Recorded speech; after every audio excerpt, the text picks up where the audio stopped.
तेजसो लक्षणम तद्भेदाश्च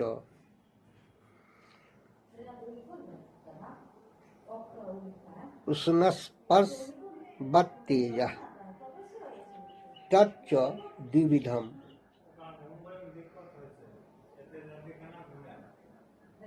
नित्यम अनित्यम च। नित्यम परमाणु रूपम, अनित्यम कार्य रूपम।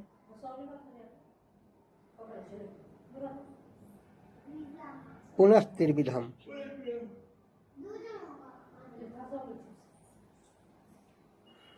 शरीर इंद्रिय विषय भेदात् शरीरम आदित्य लोके प्रसिद्धम। इंद्रियम रूपग्राहकम चक्षुः कृष्ण ताराग्रवर्ती।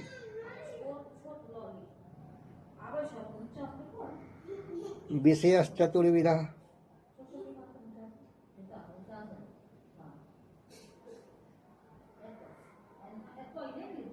भौमादि द्यौदर्याकरज भेदात् भौमं वहनादिकम् अविन्धनम दिव्यम विद्युदादि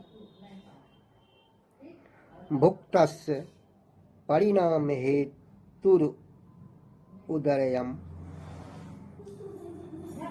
आकरजम सुवर्णादि। अर्थात जिस द्रव्य में उष्ण, जिसे गरम कहते हैं, स्पर्श रहता है, उसे तेज कहते हैं।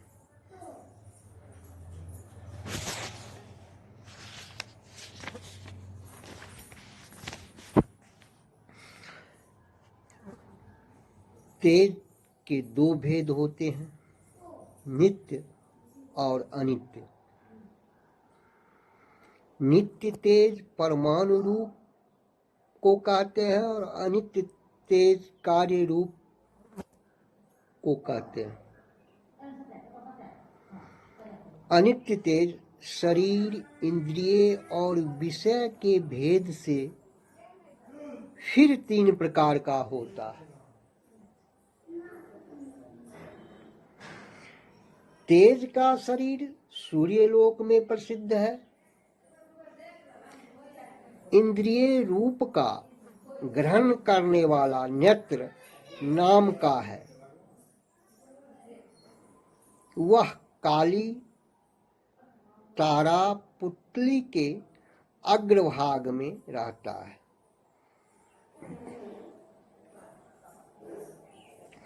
तेज का विषय भौम, दिव्य, उदर्य और आकरज। इनके भेद से चार प्रकार का होता है। अग्नि आदि भौम भूमि में रहने वाला तेज है। अप नाम जल का रूप गंध वाले तेज को दिव्य तेज कहते हैं। वह बिजली आदि है। खाए गए पदार्थ के परिणाम का कारण जो तेज है उसे उदर्य कहते हैं। आकर अर्थात खान से उत्पन्न तेज को सुवर्ण आदि कहते हैं।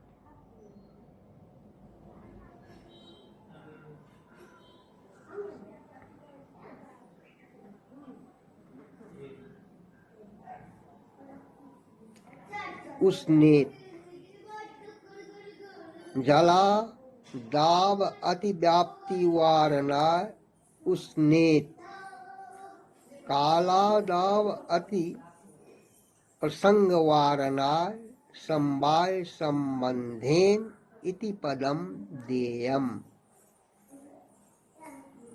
इंद्रिये मिति घ्राणादौ अतिव्याप्ति वारणा रूपग्राहकमिति कालादौ अतिव्याप्ति निरसनाय इंद्रियेमिति भेदादिति पदम प्रत्येकम भी संबध्येते भौमिति आदिपदेन खद्योत तेजः प्रभृते परिग्रह विद्युदादीत आदिना अर्कचंद्रादिना परिग्रह भुक्तस्य अन्नादेः पीतस्य जलस्य परिणामः जीर्णता तस्य हेतुर उदयम् इत्यर्थः। सुवर्णेत आदिना रजतादि परिग्रह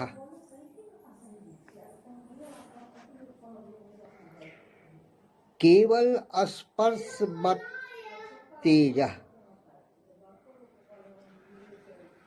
ऐसा लिखे तो जल आदि में अतिव्याप्ति होगी। इसलिए स्पर्श का विशेषण उष्ण पद रखा गया है। उष्ण स्पर्श काल आदि साधारण कारण में भी रहता है। अतः अति व्याप्ति हटाने के लिए समवाय संबंधेन यह पद देना चाहिए।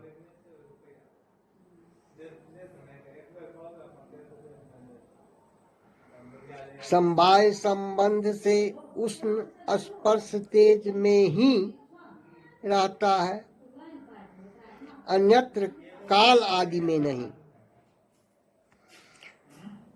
ग्राहकत्व धर्मं घ्राण आदि में भी है।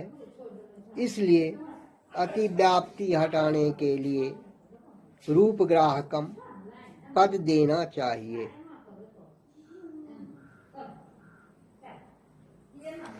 भौम भेदात यहाँ द्वंद्व समास के अंत में भेद पद होने से भौम भेदात, दिव्य भेदात, उदर्य भेदात, आकरज भेदात ऐसा संबंध करना चाहिए। भौम विषय वाहनी आदि है।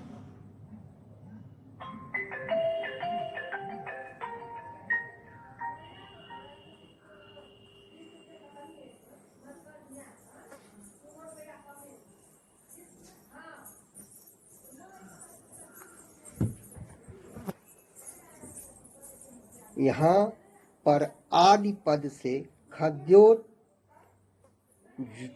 जुगनू में स्थित तेज आदि का भी स्वीकार करना चाहिए।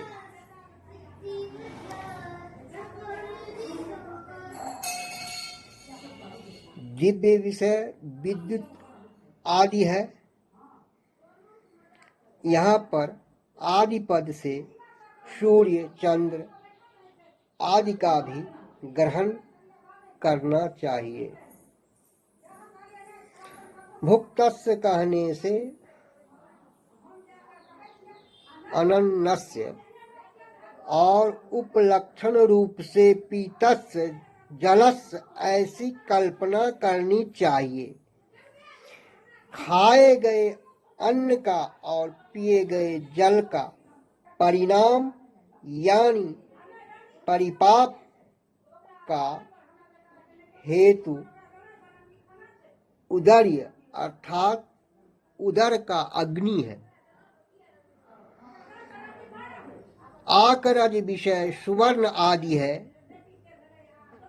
यहाँ पर आदि पद से रजत चांदी आदि को भी समझना चाहिए।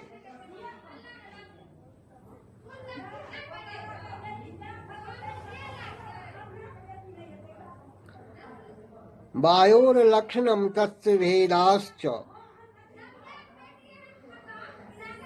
रूपरहित स्पर्श वान वायु स द्विविधो नित्यो अनित्यश्च नित्यः प्रमाणरूपः अनित्यः कार्यरूपः सः पुनस्त्रिविधः शरीर इंद्रिये विषय भेदात् शरीरम वायुलोके इंद्रियम स्पर्श ग्राहकम त्वक् सर्व शरीरवर्ती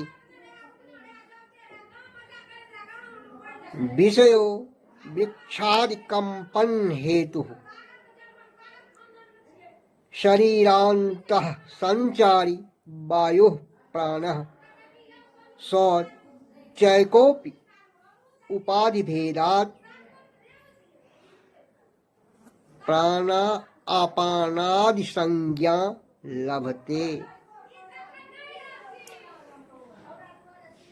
अर्थात जिसमें रूप नहीं है और स्पर्श है उस द्रव्य को वायु कहते हैं।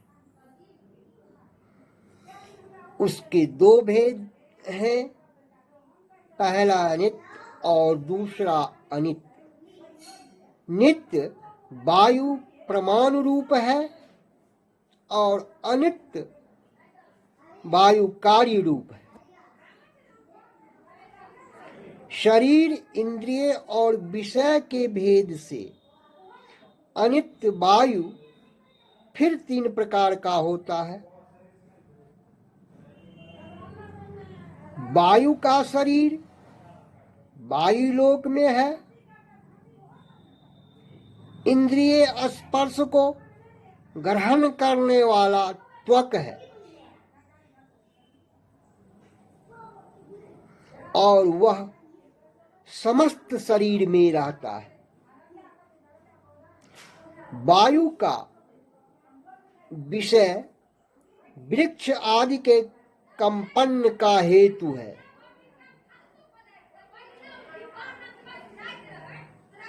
शरीर के भीतर चलने वाले वायु को प्राण कहते हैं। वह एक ही है, तथा उपाधि भेद से प्राण अपान समान उदान और व्यान इन नामों को प्राप्त करता है।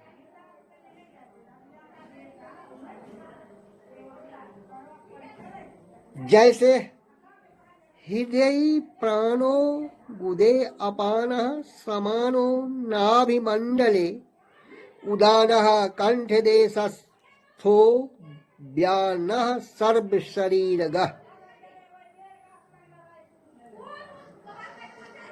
अर्थात प्राण हृदय में,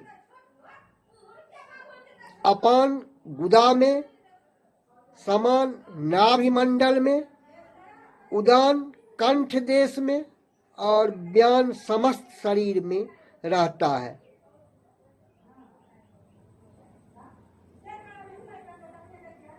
रूपे घटादिवारणाय विशेषणम आकाशादि वारणाय विशेष्यम इंद्रियम इति चक्षुरादि वारणाय स्पर्श ग्राहकम इति कालादौ अतिव्याप्ति वारणाय इंद्रियमिति वृक्षेत। आदिपदेन जलादि परिग्रह शरीरांत इति महाबादौ अतिव्याप्ति वारणाय विशेषणम मन आदि वारणाय विशेष्यम धनंजय वारणाय संचारित उपाधीत मुखनासिकाभ्याम निर्गमन प्रवेश नाथ प्राणः जलादेर धो नयनात् दपानः भुक्त परिणामाय जाठरा अनलस्य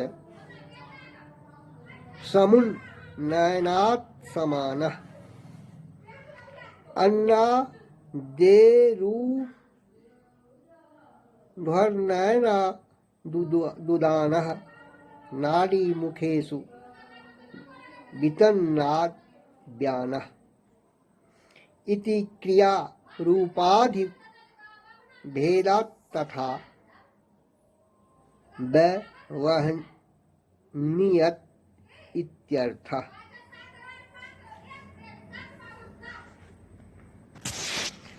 अर्थात स्पर्शवान इतना ही वायु का लक्षण करेंगे तो स्पर्श वाला होने से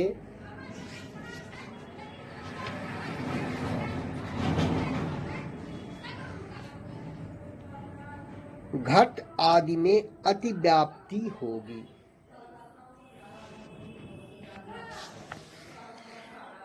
अतः उसे हटाने के लिए रूप रहता ऐसा विशेषण दिया है। सो घट आदि में रूप के रहने से अतिव्याप्ति नहीं हुई। अब खाली रूप रहता इतना ही दे तो आकाश आदि में अतिव्याप्ति होगी, क्योंकि आकाश आदि में रूप नहीं है। इसलिए रूपसवान ऐसा विशेष दल दिया है। सो आकाश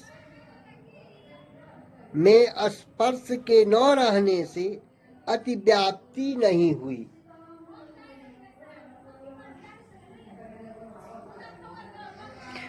अब केवल ग्राहकम लिखेंगे तो चक्षु आदि में अतिव्याप्ति होगी, इसलिए स्पर्श ग्राहकम लिखा। स्पर्श को ग्रहण करने वाला इंद्रिय चक्षु नहीं त्वक है।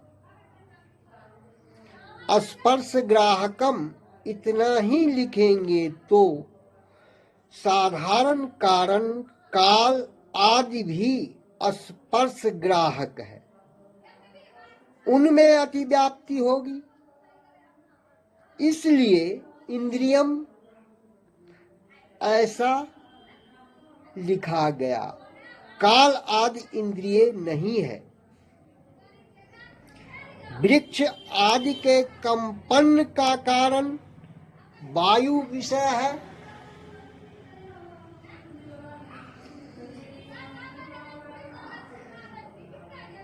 यहाँ पर आदि पद से जल आदि का भी ग्रहण होता है। खाली वायु प्राण ऐसा लिखें तो महावायु आदि में अतिव्याप्ति होगी। इसलिए शरीरांतः संचारी ऐसा विशेषण दिया है। शरीर के भीतर संचरण करने वाला वायु प्राण है, महावायु नहीं है। अब शरीरांतः संचारी इतना ही लिखें तो मन आदि में अतिव्याप्ति होगी। अतः उन्हें हटाने के लिए वायु ऐसा विशेष पद दिया है।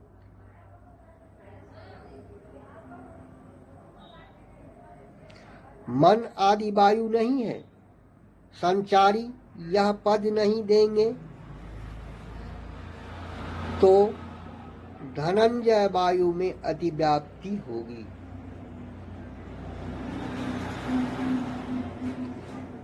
अतः उन्हें हटाने के लिए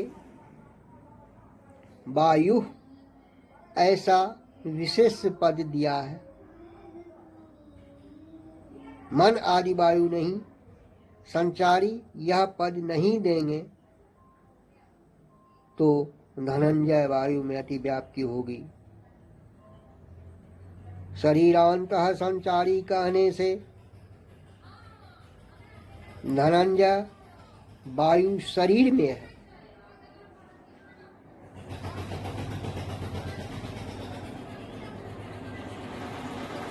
पर उसके भीतर संचरण नहीं करता, अतः दोष नहीं है।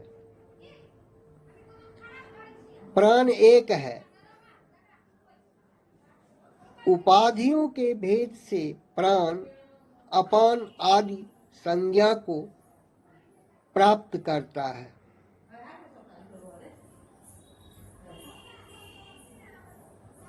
मुख और नाक से निकलने और प्रवेश करने से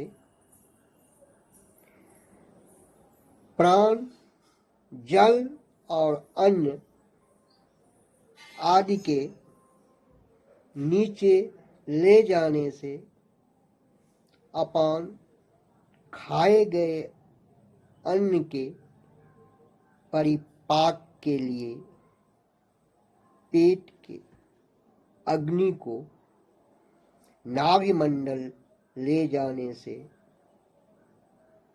समान अन्न आदि को ऊपर ले जाने से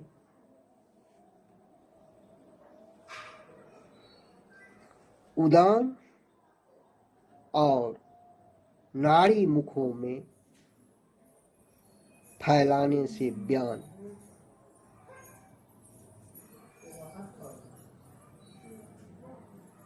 इस प्रकार क्रिया रूप उपाधियों के